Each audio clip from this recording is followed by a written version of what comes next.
All right, Michael Eldridge, he writes, Arn and Paulie B recently talked about the horrid White Castle mini-movie featuring Sting and Vader. Of the 3 mini-movies made by WCW, so you got the Spin the Wheel movie with Jake Roberts, the White Castle or Beach Blast, Beach Blast, easy for me to say. Which would Arn choose to have a starring role in if forced by WCW?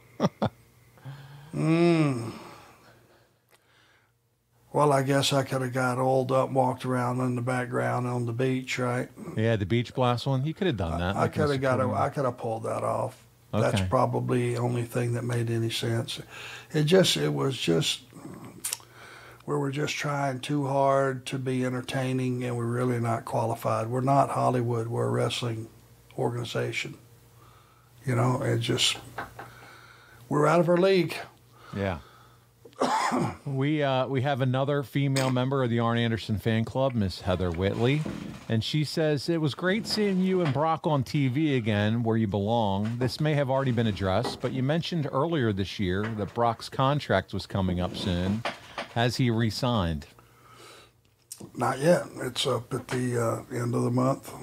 End of August. End of August, so we will see. I hope so. You know, I hope he's one of those guys, you know, guys like him and Taz, his kid, and a lot of young talent that has a lot to offer.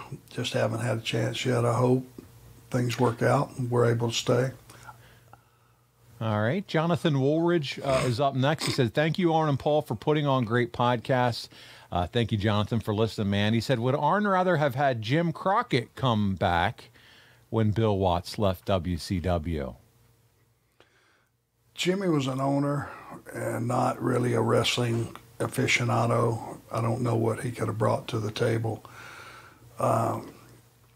He's an entirely different animal, different human being. You know, Jimmy couldn't tell you how to put a match together, but he could tell you when he saw a good match.